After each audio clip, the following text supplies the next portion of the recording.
जय सिया राम दोस्तों, जय श्री कृष्णा। श्री रामचंद्र जी और श्री कृष्ण जी ही परम ब्रह्म हैं। आज आप लोगों को गीता भागवत का बात बताऊंगा, जो सांख्य योग और कर्म योग क्या है। गीता भागवत के अनुसार दो प्रकार का योग है, एक सांख्य योग और एक कर्म योग। तो श्री कृष्ण जी अर्जुन जी से कह रहे हैं कि संपूर्ण पदार्थ मृग तृष्णा के जल की भांति अथवा संपूर्ण गुण ही गुणों में बरतते हैं। ऐसे समझकर मन, इंद्रियों और शरीर द्वारा होने वाले संपूर्ण कर्मों में कर्तापन के अभिमान से रहित होना तथा सर्वव्यापी सच्चिदानंदघन परमात्मा के स्वरूप में एक ही भाव से नित्य स्थिति रहते हुए एक सच्चिदानंदघन वासुदेव के सिवाय अन्य किसी के भी होने पने का भाव न रहना, यह तो सांख्य योग का साधन है। तथा दूसरा, सब कुछ भगवान का समझकर सिद्धि असिद्धि में समत्व भाव रखते हुए आसक्ति और फल की इच्छा का त्याग कर भगवत ज्ञानुसार केवल भगवान के ही लिए सब कर्मों का आचरण करना तथा श्रद्धा भक्तिपूर्वक मन, वाणी और शरीर से सब प्रकार भगवान के शरण होकर नाम, गुण और प्रभाव सहित उनके स्वरूप का निरंतर चिंतन करना, यह कर्मयोग का साधन है। परंतु कर्मयोग का साधन, उक्त दोनों साधनों का परिणाम एक होने के कारण वास्तव में अभिन्न माने गए हैं, परंतु साधन काल में अधिकारी भेद से दोनों का भेद होने के कारण दोनों मार्ग भिन्न भिन्न बतलाए गए हैं।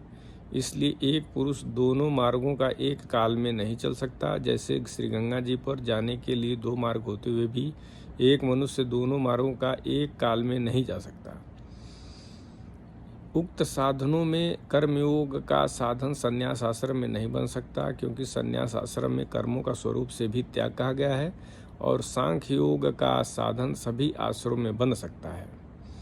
यदि कहो कि सांख्य योग को भगवान ने संन्यास के नाम से कहा है, इसलिए उसका संन्यास आश्रम में ही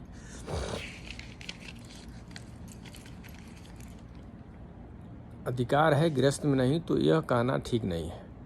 क्योंकि दूसरे अध्याय में श्लोक 11 से 30 तक जो सांख्य निष्ठा उपदेश किया गया है, उसके अनुसार भी भगवान ने जगह जगह अर्जुन को युद्ध करने की योग्यता दिखाई है। यदि गृहस्थ में सांख्य योग का अधिकार ही नहीं होता तो भगवान इस प्रकार कहना कैसे बन सकता। हाँ, इतनी विशेषता अवश्य है कि सांख्य मार्ग का अधिकारी देहाभिमान से रहित होना चाहिए, क्योंकि जब तक शरीर में अहंग भाव रहता है तब तक सांख्य योग का साधन भली प्रकार समझ में नहीं आता।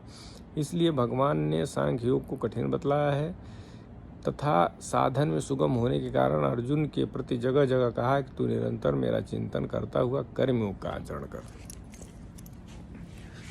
यानी आज हम आप लोगों को बता रहे हैं कि कर्मयोग और सांख्य योग, भगवान श्री कृष्ण जी कह रहे हैं कि सांख्य योग जो संन्यास ले लेते हैं उनके लिए अति आवश्यक है, जरूरी है, क्योंकि सांख्य योग में देहाभिमान का जगह ही नहीं है। जैसे मन से ही चिंतन करना, केवल भगवान का ही स्वरूप का ध्यान करना और भगवान का ही चिंतन करना एक ही कार्य है, दूसरा कोई कार्य ही नहीं है सन्यासी को। और कर्मयोग में पूरा परिवार भी देखना है, और मुंह से भी भगवान का नाम लेना है, मन से भी भगवान का नाम लेना है, और पूजा पाठ भी करना है, सारे कुछ करना है, और अपना परिवार भी चलाना है, उसे कर्मयोग कहते हैं। यानी गृहस्थ आश्रम को गृहस्थ आश्रम कर्मयोग कहा जाता है। जो कर्मयोगी हैं वो गृहस्थ आश्रम में रहते हैं, क्योंकि सन्यासी कर्मयोग का साधन नहीं कर सकते हैं। यानी करने योग्य जो कर्म है वह कर्मयोगी ही कर सकते हैं, सांख्य योगी नहीं। क्योंकि करने योग्य कर्म में परिवार भी बनाना है, भाई बंधु को देखना है, पैसा भी कमाना है, ब्राह्मणों को की रक्षा भी करनी है, कई तरह की गृहस्थ आश्रम में कर्म है, तो उसे कर्मयोगी ही गृहस्थ आश्रम में ही कर सकता है। और सांख्य योग का मतलब होता है संन्यास।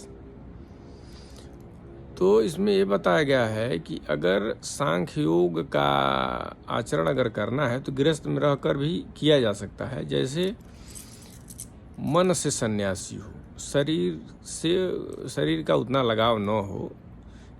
जैसे अगर लोग कहते हैं कि शरीर का लगाव ज़्यादा न रखो, मन से सन्यासी हो जाओ, यानी मन भगवान में हमेशा लगा रहे और गृहस्थ आश्रम का भी कार्य करते रहो, वो सांख्य योग का भी हो गया समझ लिए एक तरह से। तो इसलिए सन्यासी जो होता है वो सांख्य योग का आचरण करता है और गृहस्थी जो होता है वो कर्म योग का आचरण करता है। लेकिन जो गृहस्थी है वो सांख्य योग का भी आचरण कर सकता है, जैसे सन्यासियों जैसा भी बर्ताव कर सकता है। लेकिन सन्यासी गृहस्थी जैसा बर्ताव नहीं कर सकता, वो बच्चा नहीं पैदा कर सकता, शादी नहीं कर सकता, यानी गृहस्थ नहीं बसा सकता सन्यासी। इसलिए सांख्य योग और कर्मयोग दो विभाग बताया गया है गीता भागवत में। जय श्री कृष्णा, जय सिया राम।